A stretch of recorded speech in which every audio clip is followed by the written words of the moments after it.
What's up, dudes? Welcome back to another episode of Rhomas Men's Team. Pretty simple. We are a group of guys helping each other make progress towards each other's goals.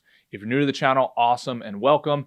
If you want to help support the channel and join our pro team, head over to rhomasteam.com/pro, where you can contribute to us on a donation basis. We also give you access to exclusive content, mastermind groups, etc., etc. So anyway, hope you enjoy this episode, and we'll see you on the team.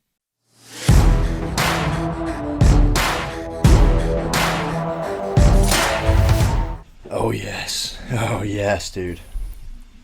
What's up, we are man? in full effect. We are back in full effect. We had a little, dude. Oh, my watch just said on air now. I've never gotten that before. What? It's exciting. That's very exciting. Wow. All right. So, yeah. Monday was a holiday. A couple bros came. It was very funny because it was left to my devices, so it was inherently very disorganized. But the thing that I floated around was, we're few and mighty, and I was like, we should just do like a focused work block. Everyone pick a project, state what you're going to do, and at the end of it, like, did you do it or not, blah, blah, blah. But then I believe it was SVVD started talking, asking a question about being in a new city. Well, relatively new city. He'd been there for like 5 months or so. And just like, he was doing all of his work stuff, according to him. And he was like, I just have all these hours at my house and I don't know what to do with it. So that was kind of a discussion of like, what else to do. And he's a young man too. He's 22. Cool. We're talking about like fleshing out the some additional dimensions to your life plan for like when you're not working and blah blah blah. So, bro, awesome. What the hell's up, man? How are you? I'm good, man. I ran across a little life lesson. If you don't mind if I share it, please. So, this is, I would say, a lot of the theme of just personal improvement as a man is not necessarily teaching each other, it's reminding each other, because the fundamentals don't change over time. And I run across these life lessons, I don't know, 5 times a day, So it was just like a minor thing. I forget exactly what it was, but basically, I think it was a client. Client reaches out and just says, hey, I wish this was kind of done a little differently and so and so. And my mind immediately wanted to say, like, want to defend me, right? Like, hey, Mrs. Client, do you have any idea how well we have done for you? Like, have you actually quantified it? Because in my industry, you can quantify the results. And it's like, if you look before you came here and after you, like now, it's not even in the same universe. But she was focusing on this one thing.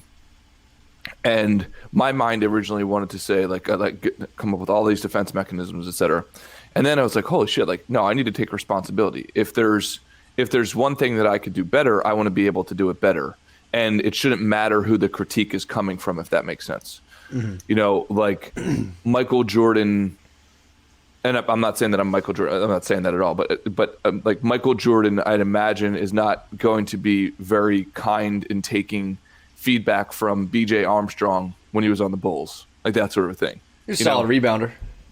Yeah, right. So right. So, like, but you know how there could be that thing. It's like, hey, what are you talking about? Like, I'm the leader of the team, and you're probably getting traded next year.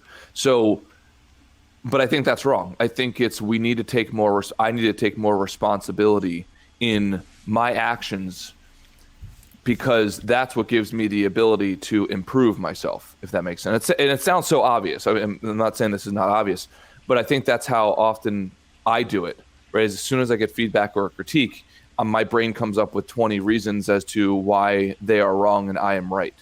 And that's not me taking full responsibility for my actions. And then here's where the other aha came for me, was not only taking responsibility for my actions, but then also taking responsibility for my actions in all areas. So my responsibility in my health, my responsibility in my relationships, my responsibility with my craft, and so on.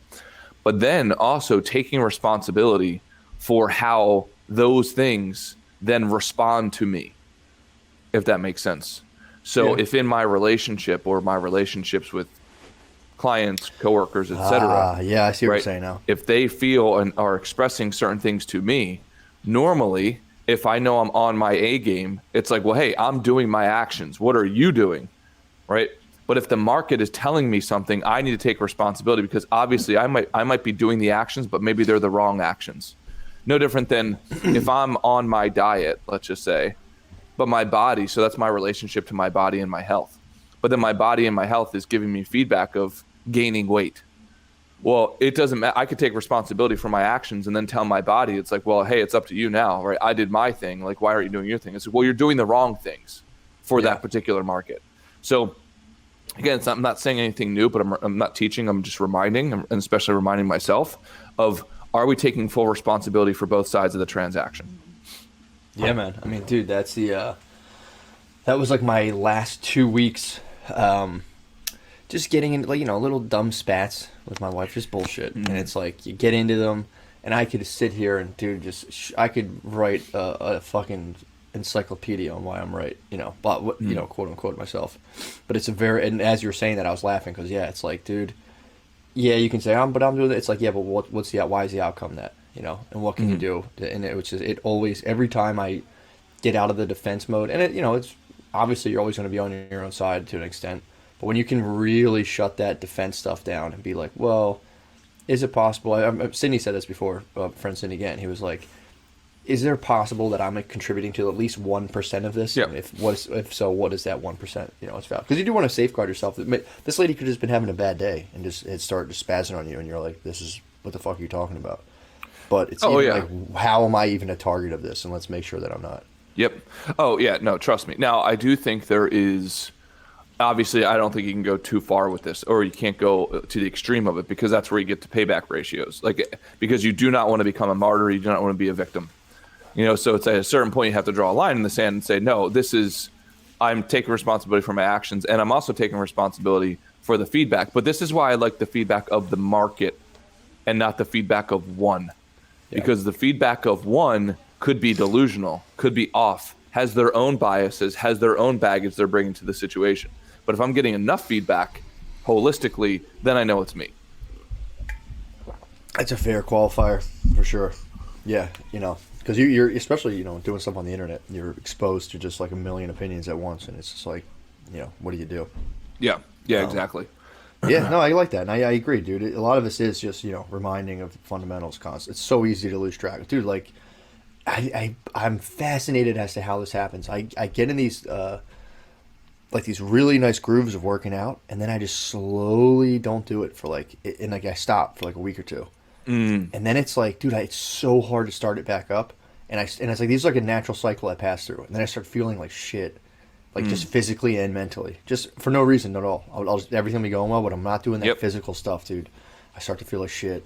And then I just get to the point where I just start exercising again. And it's like, it's night and day. And I cannot for the life of me figure out where that like little bit of resistance comes from.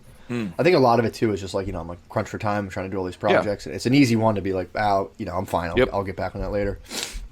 But dude, this shit starts falling apart so fast when I'm not doing just like the basics, like, and I've been taking walks, I've been doing all that, but it's like, that's cool. But I feel like this was kind of a cool self-experiment to see like how easy I could work out and still get benefits.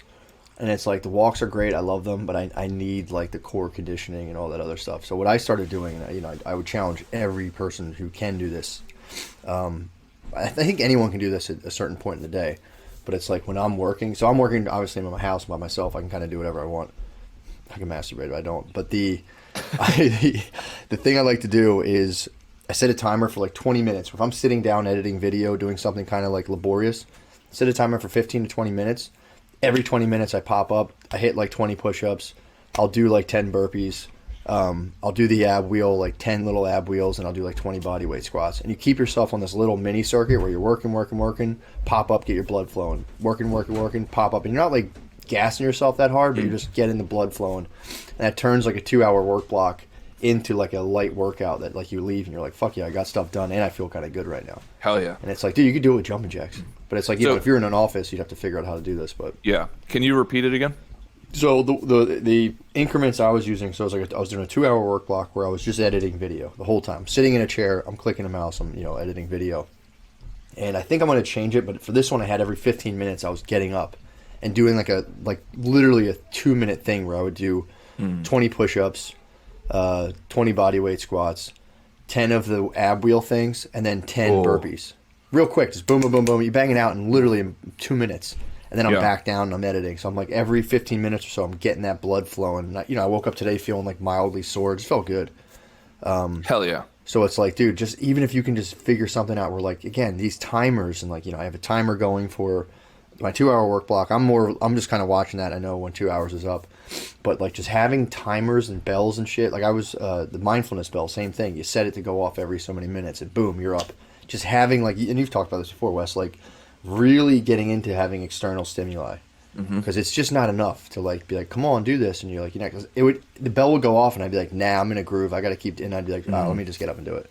Dude, I mean, that's been a cool thing for me to do, because I am, like, you have to make decisions where it's like I have a lot of projects going on, I am trying to bang them all out, so it's like, yeah, I can't go do an hour and a half of working out, it's just not in the schedule right now, but it's like, how do you put something in so you don't completely lose touch with it? And that's, it's been working pretty good. Yeah, I mean, that's what was it James Clear, Atomic Habits, that book talks about, like the little micro habits that we need to stay committed to.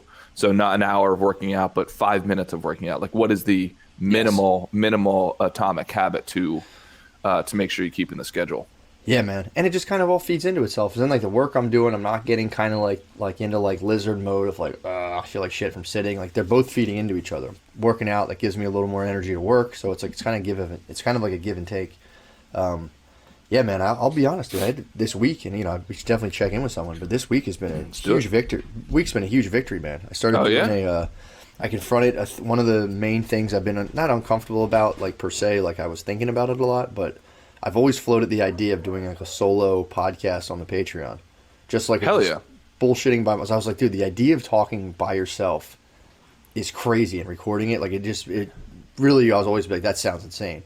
So I just forced myself to do it, and, lo and behold, it's something I really enjoy doing now. Can I pick something out there? Sure. So will you forget what you're about to say? I think it's important for the guys to hear this. No, I don't even know what I was about to say. Go ahead. So this is how crazy the brain is and how fearful the brain is.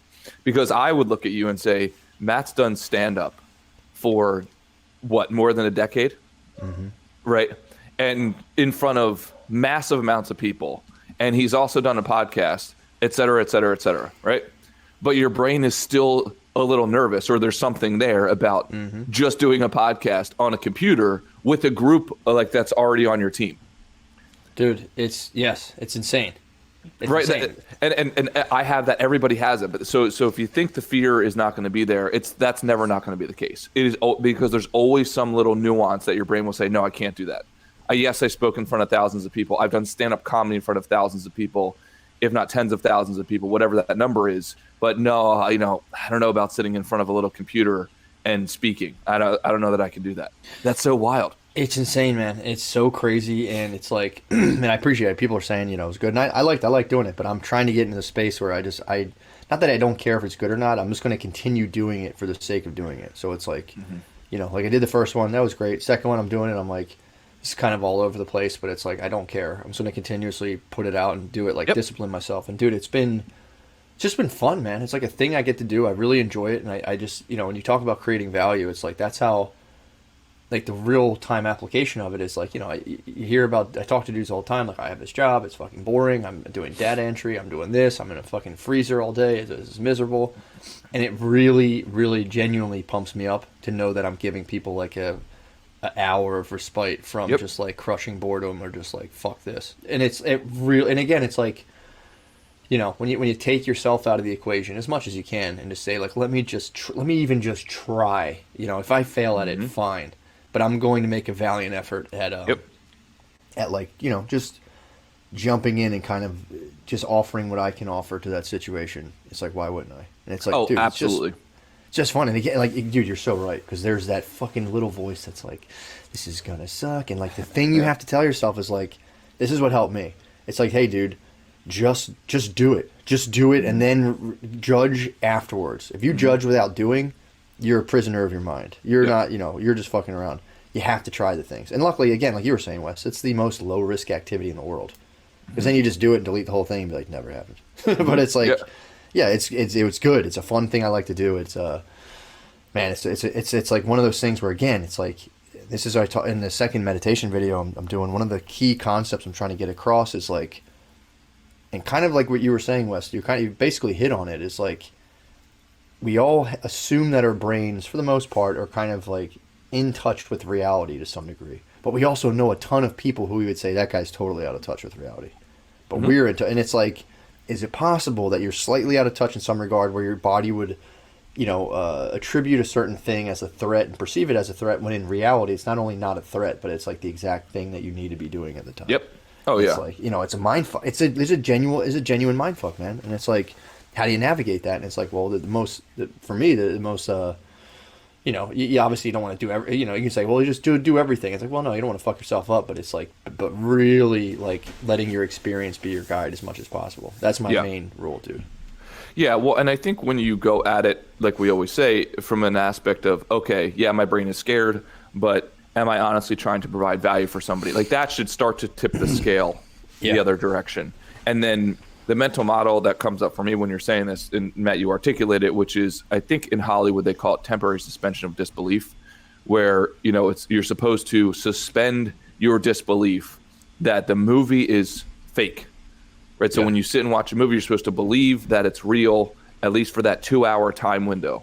And I think as we approach projects as men, we should do the same exact thing, right? Like, I'm going to suspend my critique of myself, suspend my belief that, or my belief in myself that I'm bad. I'm going to believe that I'm good for this extended period of time. Now, I do think it's helpful to pick a unit of measure, so that way, and it usually should be extensive. Like, I'm not going to judge myself until I've done this 100 times. I don't know why, but for me, like, I use the rule of 100 all the time, just because it kind of sounds good, and it's not a little, and it's also not a ton. So I'm not going to judge myself until I've done this 100 times. Then I will judge not myself, but the work, and see if I can tweak it to make it better, to be more valuable for others. Dude, that's a huge, I didn't even think about that. Of like, there's a lot of times too, you get into the territory of like, I did try it once, it didn't work. It's like, dude, you tried it once. Like, again, I go back and watch my old Psych Null videos. I'm like, damn, I'm embarrassed. These things suck. Yeah. And it's like, but I had to go through that to like learn what sucked about it so that I can not suck. Yeah. Well, and anything that you do is usually going to be dynamic, meaning that there's multiple variables involved. So, for instance, right, when you're shooting a basketball, it's annoying as hell learning how to shoot a basketball, or even worse, to play golf. So I'll stick to basketball. When you learn how to shoot a basketball, there's 50 things that you have to. There's not 50. Let's say there's 15 things you have to think of. You got to think about your hand placement, your elbow placement, your knee placement, your eyes, all this kind of stuff. The window at which you shoot, blah blah blah. Every time you practice, you cannot focus on the 15 things. You're focusing on, is my elbow correct, right? Okay, I'm going to shoot 20 shots to make sure my elbow's correct. So and then the next 20 shots, right? You're going to focus on your follow through. But then, your elbow, went back out again. So anything we do that's worth it has multiple variables. So you cannot judge yourself off of 1, 2, 3, 4, 5, or 10 events that you tried.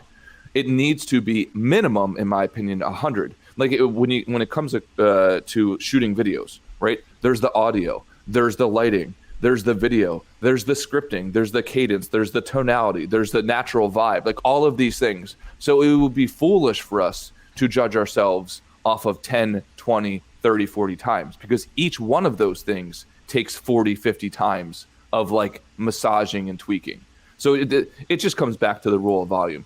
The people who win in life are the people who do things in volume. Yeah, dude. And honestly, it's like the rule. I like the law of just doing it 100 times at least. And also the, it's kind of like it's always a perception thing, because at the time, it feels better to be the person who's not doing anything but is critiquing. It feels good to be like the one who's critiquing stuff that sucks. But in the long run, the person who's sucking currently, that you're like, that guy sucks, blah, blah, blah, blah, is on a better trajectory overall. Mm-hmm. And that's something I try to remind myself all the time. It's like, you have to let yourself suck at stuff. Like, it's okay. Without a doubt. But like you were saying, if you do it 2,000 times and you still suck, maybe that's not your thing. And that's fair. You tried, dude. And it's like, that's a valiant effort. Yep. It's like, now go try something else. And it's like, when you find your thing and you just start to get better and better at it, it's like, this is kind of cool. Yeah.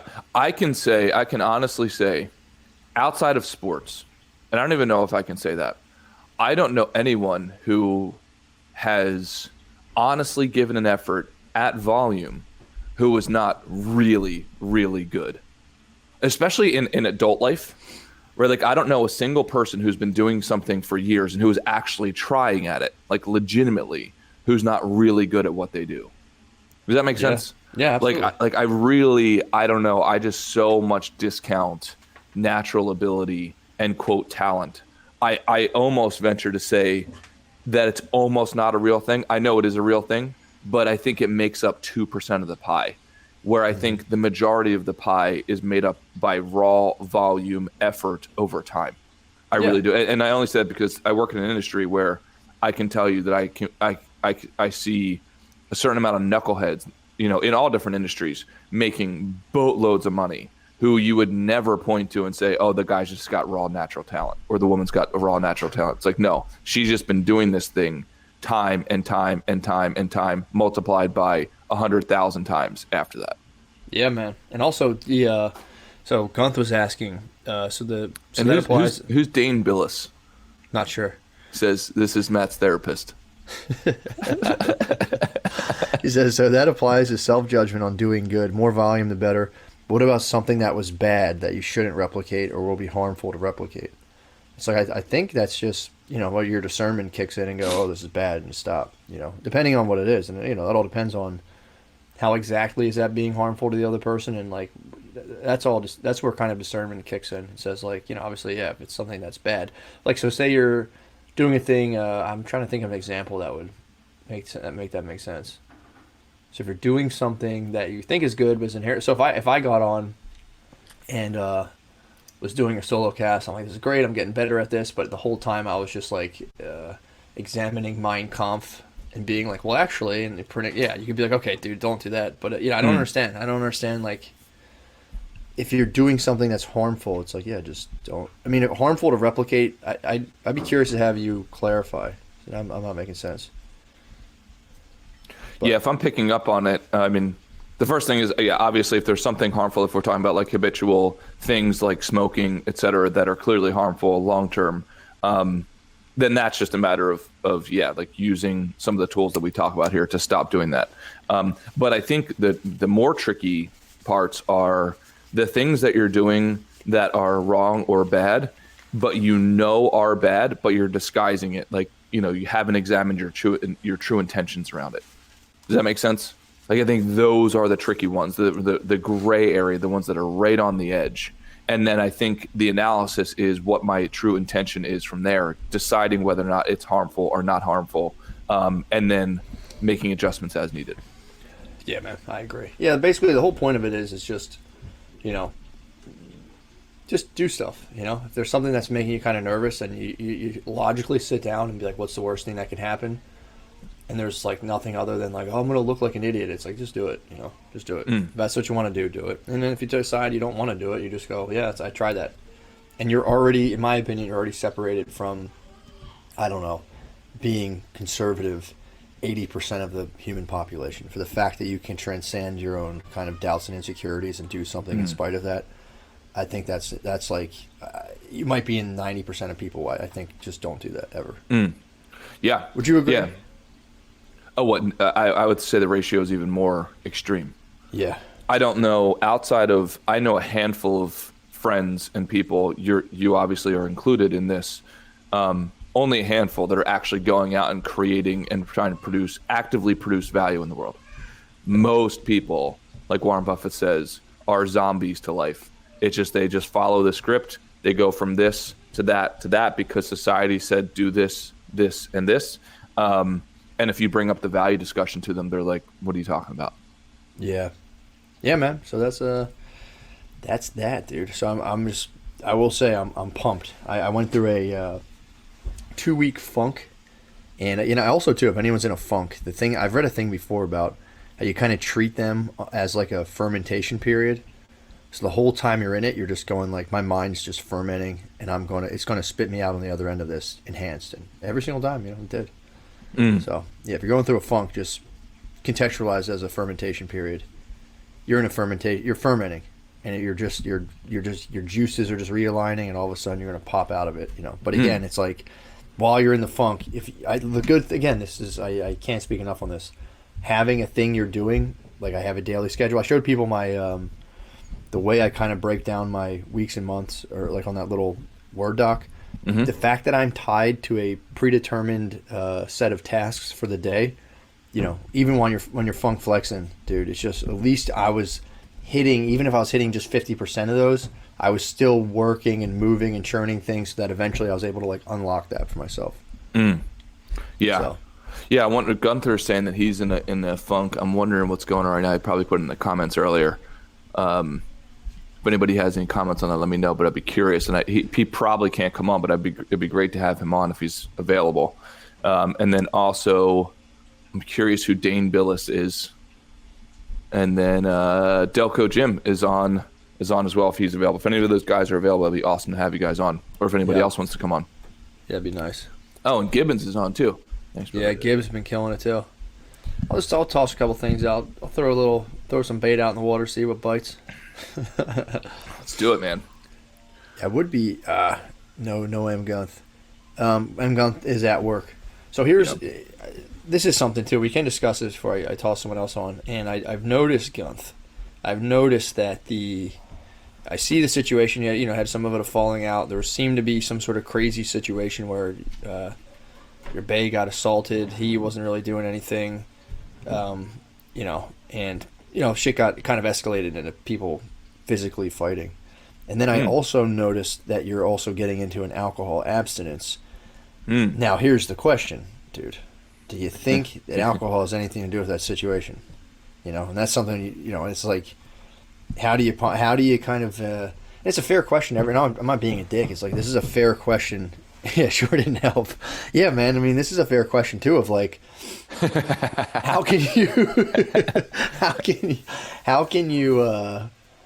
with substances in general? It's like I run into it a lot where you get people who are like, they don't quite want to be sober for whatever reason. It's like I can totally understand that, but it's like, how do you limit alcohol? Like, I do the same thing myself. It's like, luckily I don't really like it that much, but I will drink here and there, like socially, like literally like 1 or 2 drinks.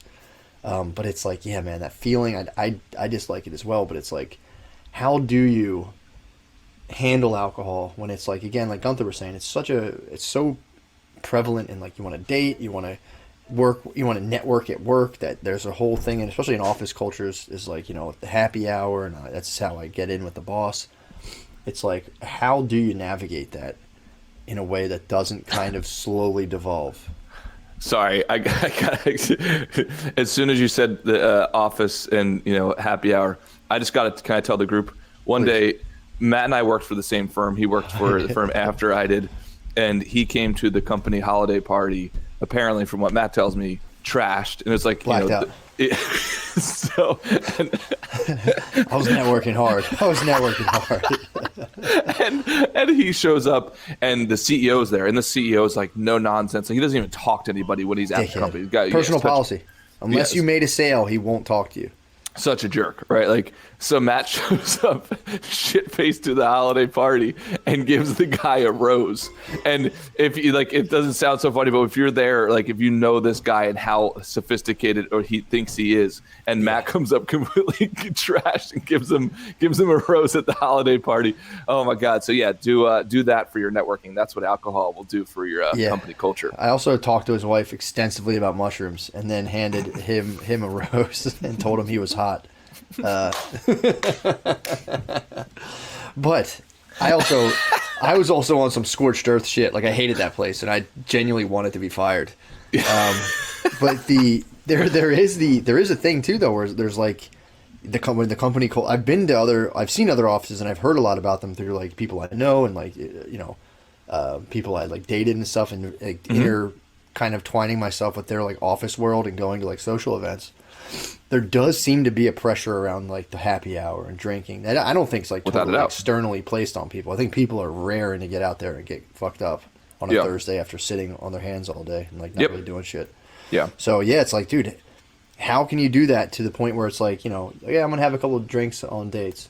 Yeah, I'm gonna have. Let's have it. And next thing you know, it's just like, And again, Gunth, I'm not slandering you. I don't know if this is the exact situation. This is played out in my life where it's like, yeah, maybe I'm having drinks every weekend, and next thing I know, I'm like having this like argument. Like, my vision's kind of blurry, and I'm like, damn, fuck, I think I drank too much. And again, Gunth, I'm not saying that's your case, but like that to me is like, how do you handle alcohol? How do you, like, where do you draw a line in the sand?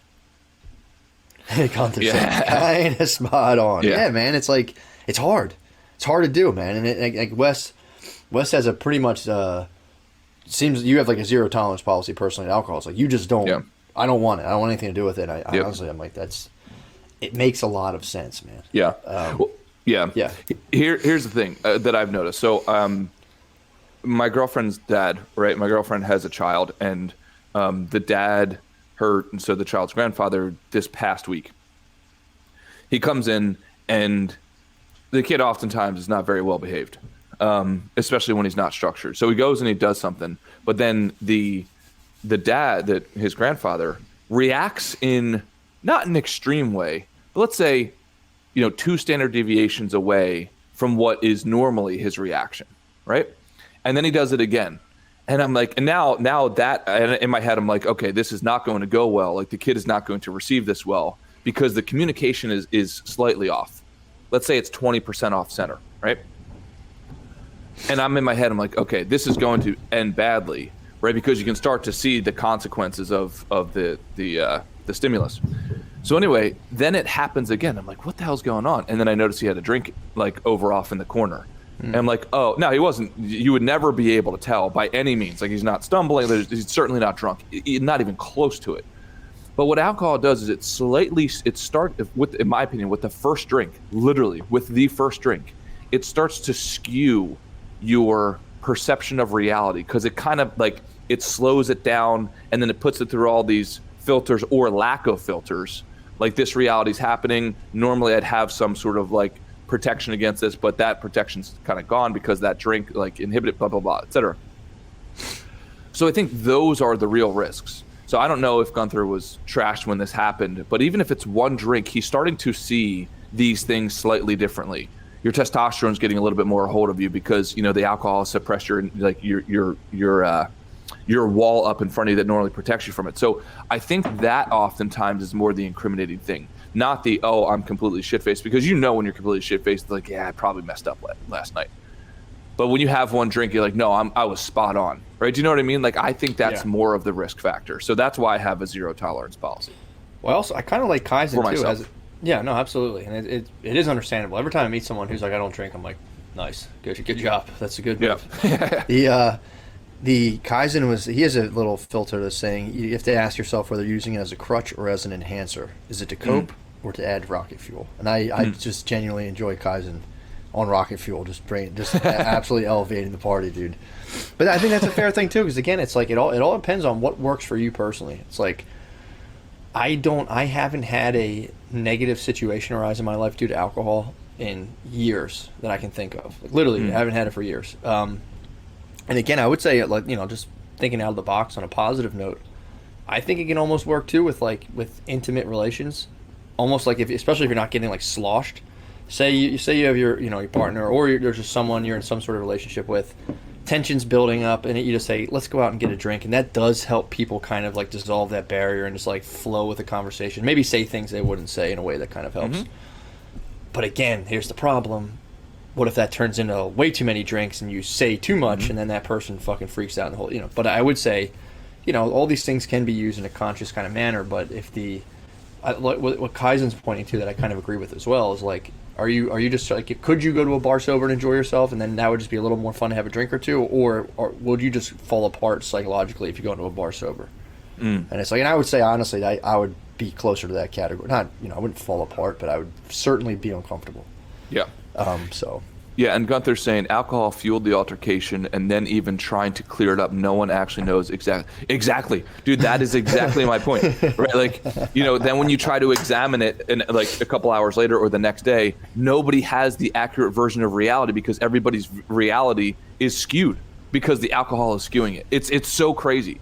And what's even worse is most of the time people think they know what happened, but then they really don't. Like, you really, really don't, because a lot of these things are so subtle. It's like, no, you said it to me this way. Your tonality was off, right? And it's like, no, my tonality wasn't off. Well, it's like, well, the thing that you are able to judge the tonality with was dumbed down by the alcohol. That's why you can't get an accurate representation of what actually happened. It's just a complete shit fest. Complete shit fest. Well, the other thing too is like we were talking about before, like you have that voice, you know, just talking yourself, how easy it is to be kind of disconnected from reality in your normal sober waking mind, right? And then you add alcohol, which is just, in my opinion, the opposite of like, it's just sinking you back into more of like, yeah, I'm right, yeah, I know it. It just like increases confidence sometimes in yourself and your thoughts. You're like, no, I'm definitely right. Oh, 100%. You know, so it's like you have that going. So you're already, no one's really batting 1,000 naturally at this. And then, like you were saying, Wes, you kind of dull those senses even more. And you're just like, no, I'm pretty sure. It's just a room full of people being like, I'm definitely right. And then if there's some sort of altercation, it messes with your testosterone. So apparently I was listening to Andrew Huberman's interview with Robert Sapolsky. Outstandingly boring interview, but outstanding dense content, right? Because both these guys work at Stanford and are famous in their own right for their own disciplines, both with psychology and neuroscience.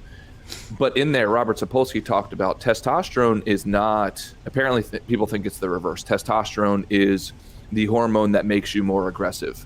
Apparently that's not the case. It is the hormone that when it is raised, it lowers your inhibitions so that your natural aggression comes out. And it's a slight distinction, right? Does that make sense? So, for instance, so if you are not naturally aggressive, if you increase the testosterone of somebody who's not aggressive at all, let's say it's 0, then they're not going to become more aggressive because they have 0. They have 0. Oh, my mom just dropped off a puppy dog. Hey, puppy. Whose is this?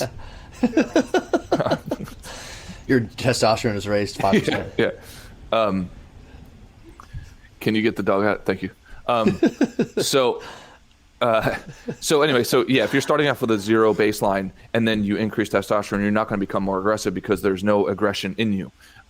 Versus if you have, let's say, level 20 aggression and then testosterone is added, right? Testosterone lowers your inhibitions, so then you get more aggressive because you like that. Does that make sense? Right? You don't have handcuffs on anymore, so you can swing your arms, right? That's essentially what testosterone does. It takes the handcuffs off. So now if you add that, right, an escalated situation that's going to increase your testosterone and therefore decrease your inhibitions, and then you add alcohol to that situation, right? You have this duplicative effect. You have this multiplication effect where it's all of a sudden that no wonder, like, you know, the majority of guys or a lot of guys get in fights when they have alcohol, you know, just crazy domino effect that can happen, and not many great things can happen.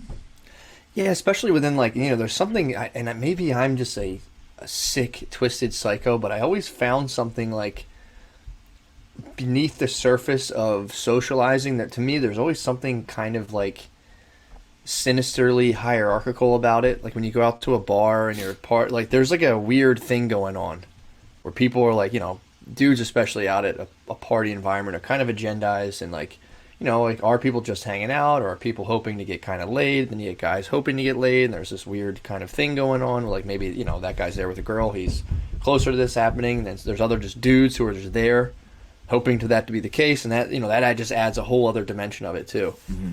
You know, then you add the alcohol in and you get dudes like frustrated on, you know, deep levels. And then it's like, you know, it just adds to the whole thing.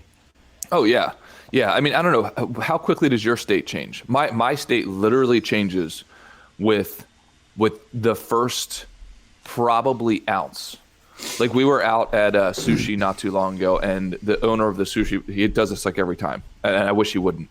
Every single time we go to the sushi place, he's the owner of the place, so he gives us sake. A little. Yeah, exactly.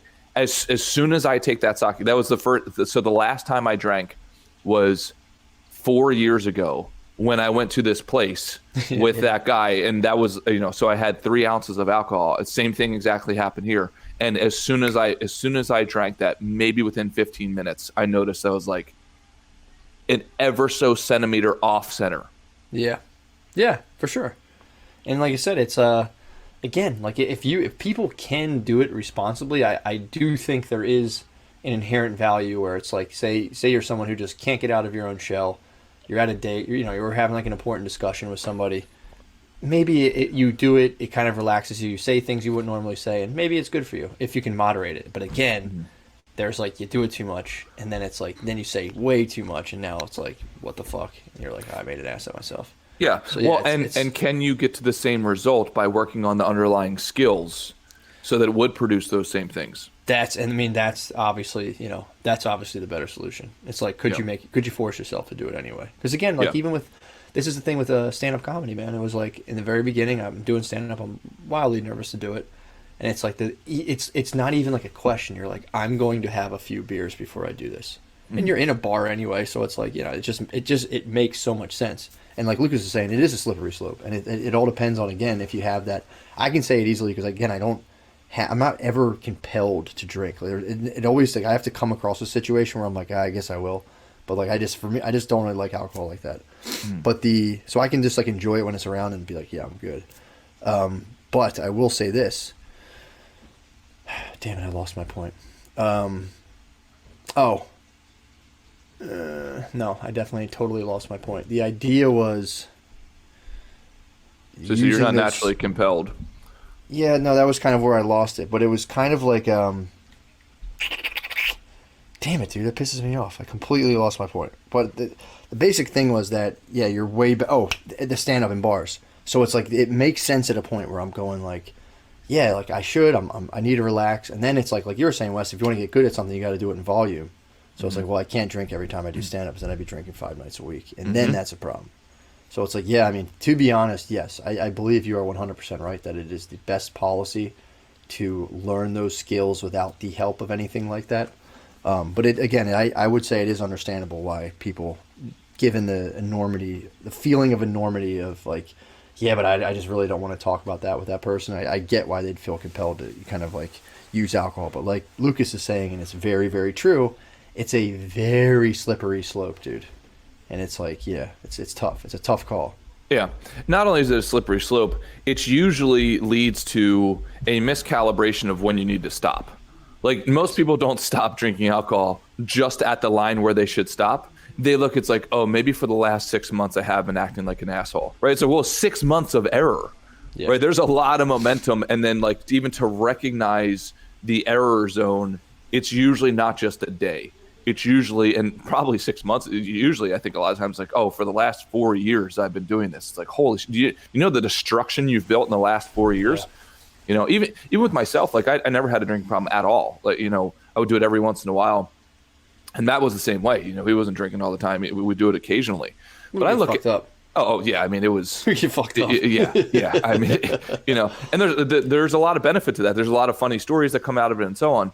But I can look back and probably count numbers of years where it's like, wow, what if I didn't do all of those things? What if I would have spent that time constructively learning or going out and learning to dance or going out to doing all these things? How much further would I be ahead when I proactively did something? Honestly, with dancing, dude, like I thought I was great at dancing, right, when I was drunk, like as probably does everybody. But it's like, if I would have spent that same amount of time actually taking dance class, oh my God.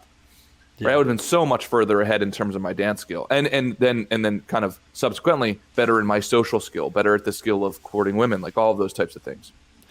Yeah, man, and it's also, again, like anymore too. It's like, especially being like a young 18 years old, you're getting drunk as fuck regularly now with like technology, cell phones, and social media. It's like, bro, that's Russian roulette, man. Oh, dude. Oh, Jesus Christ, that would have just been. If I was being recorded, if I had recorded a tenth of me being blacked out, I'd be fried, bro. I'd be fried. Yeah, it's crazy. And what Gunther's saying is about, he's like, you know, right, but realizing at the point in your life where the funny stories don't outweigh the trips to the ER. That's exactly right. They come in ratios. So for every 10 stories you have, you know, the 11th is some sort of like could be a catastrophe. You know, ER, fight, breakup. You know, massively embarrassing thing. It just comes in ratio. So then you get to a point in your life, it's like, okay, is that ratio worth it? And I think when it comes to alcohol, any one of those sort of catastrophe type of events could be life ruining or career ruining, like quite literally. Mm-hmm. If I were to go down and do that, I could literally lose my licenses in one night. Yeah. You know, my financial licenses in one stupid night of drunkenness. Yeah, it's pretty nuts. I also, again, I like the idea, the Kaizen is saying too, of like, whether you like to drink or not, or you could say, well, you know, it's bullshit, I'm going to drink. Okay, that's fine, whatever. Can you, though, and you have to be honest with yourself, do you have it in, he's saying, are you cool with your own emotions sober or using it as a crutch? Because you're not. It's like, can you just not do it for a while and cultivate whatever resources you need personally to like just go out and socialize sober. Yeah. And like, what would that look like for you? And honestly, it's not fun because when you're sober around drunk people, you just want to go home because they start, eventually they start to fall apart and you're just like, I'm hanging out with, like, if you're not drunk, you're like, this is weird. Like these guys are just like repeating Awful hanging out themselves. with drunk people, dude. Just repeat, and cokeheads too. They're like repeating themselves constantly and you're just kind of like, and when they combine, it's just the worst of all. But yeah, dude, it's like they're just like repeating. It's just, you're just like with the person who's like, I tell you, and you're like, you just told me that 5 times. I've heard this. So it's like, yeah, man, it's like, there's one thing of like going out to dinner, having fun, versus like going out and getting fucked up. And like, again, if you're sober watching it, you're just like, what even is this? This is weird. Yeah.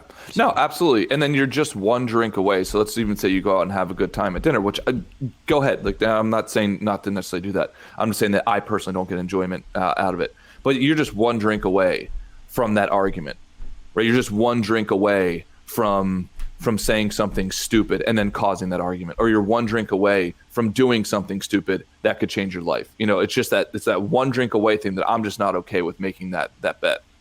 Yeah. Yeah. Again, it's like, yeah, it's definitely something people have to think about. And again, it's like you can, without sacrificing, I feel like a lot of people would feel like their social lives depend on alcohol to a certain extent, because like friend group, all that stuff, and you're embedded into it. It's like, what would it look like just to cultivate the stuff within you to like take a break from it for a little bit and still go out and hang out with them, because it's the funniest thing is your friends will fucking get pissed at you. People get mad. You're like, now I'm going to chill for a while. Like, what the fuck? It's like, especially in Philly. Oh yeah, but it's like, how does this affect you? I don't understand. Yep. Like, and it starts to get, you start to like, what am I part of right now? What is this? And it's like, so that's all. But I would definitely anything in the way of cultivating personal, character, whatever that is, that allows you to greet that event and not completely falter. It's like, that's something the more you do that, the better. Hell yeah. The more you drink, I wouldn't say the better you are. I'm going to be controversial here. Going out on a limb. Completely agree. Cool, buddy. So what are the wins for the week? Dude, humongous win was just doing the solo cast. One of the biggest wins, too, was that I did one. I was like, I'll do one a week. And I was like, I'll do 2. So I already did a second one. So I'm going to start putting them out as much as I can. Absolutely. And I would love to hear the wins from the dudes as well. Yeah, absolutely. Toss them out. But yeah, that was pretty much it. That was the wins. And, just making the most of a short week and still getting a ton of shit done and, just kind of hopping back on the horse. Yeah. Yeah, I think that's awesome, man. Going out into the unknown and trying to provide value for something that your brain feels is different. Even though I would argue it's just you're doing the same exact thing, just in a slightly different domain. Keep on doing it, man. That's awesome to watch you. Thanks, bro. How about you? Things have been going great, man. We had a goal of getting to $250 million in management by the end of the year. We're now at like 290 almost. So we are significantly ahead of the game, and we just got those numbers in, which was awesome. I need to get back on my fitness game. Like I really did. I hit the gym a few times this week. I had been out literally for several weeks because work got so crazy. So that felt good to get back in the gym. And then now I'm back in Philly for one of my buddies' weddings. So I'm pumped up for this weekend, man. It's good to be home. Nice. Yeah, bud. Oh yeah, yeah. The gym, I'm telling you, man. It's a big one. When I ignore that, it's always at my own downfall. Oh, dude, SVVD is saying he didn't smoke weed this week. Started reading a book with a couple dudes from the Discord. Was a lot. Oh, hell yeah, man. That's awesome. Yeah, it's pretty fucking big. I'm tossing the thing up now. I got Mike Gibbons, Ryan A, SVVD, M Gunth, and also M Gunth was saying 6 days in, no booze, hit 405 Nice. deadlift, 5 yesterday, feeling good physically, working on the emotional side. Hell yeah, man. Yeah, that's fucking awesome. And So we SVVD, man, I know that's got to be hard. Didn't smoke weed for the week. I assume by that is implied that you usually are smoking weed throughout the week, maybe even often. So that's got to be a real hard uphill battle. So congratulations on that, brother. That's huge. Definitely. Dude, so we got 4 guys tossing the votes. The dude of the week poll is up. We got Mike Gibbs. Mike Gibbons shaved his beard first time in 5 years. Pretty sick. Oh, did he? Yeah. Hell yeah. Gibbs, Ryan A, SVVD, M Gunth. Toss them up. Oh, here we go. The votes are flowing in. But yeah, man, again, it's like this really all it is just kind of sticking to the fundamentals. Like, are you saying what you're going to do at the beginning of the week? Are you following through by Friday? That's it. That's all it says. Yep. Just checking if you're doing it or not. And then it's like, the little things of life that kind of, the wins that kind of blow you off course. How do you deal with that? Simple. Yeah, I think a good framework, at least for me, if anybody wants to take it, is Monday through Friday. You work on your goals, and you try to go extreme. In my opinion, it's like try to nail them, and then Saturday's kind of clean up. Or if anything you didn't work on over the week, you clean it up on Saturday, and then you take Sunday completely off. Yep. If not, take both days completely off. But like that's the model that I use, and I think it works. Yeah, I agree. I totally agree with that. All right, so we got Mike Gibbons, dude of the week. Congratulations, brother. He's let crushing me know how much that is, dude. What's How that? much it is, Gibbs? Gibbs might be at 4. He might be at 4. He's at 3 or 4. Gibbons has gotten it a couple times, so let me know. But yeah, dude. Well, catch you guys Monday. Yeah, man. Again, keep just keep doing the thing. Keep jumping into the Discord, and really start trying to think this Monday to start out. Be like, is there 3 things you could potentially do? Are there like little goals you could set for yourself that you can kind of jump in and participate with? Because that's the biggest thing. Yeah, because we are coming up to the end of the year. Yep. And then also, if anybody wants to join, I will be doing, Matt, I would love to have you on it as well. We'll be doing weight loss sprint for the next 3 months. I do it at the end of every year before Thanksgiving, because Thanksgiving, dude, I gain like fucking 15 pounds every time. Here we are again, already coming on to Thanksgiving, man. It was crazy. That was just last year. Yeah, and now's the time to be thinking about to trying to hedge against that. Let's do before the holidays. I Cool. totally So agree. maybe we'll chat about it on Monday. All right. Sounds good. All right, dudes. Later, man.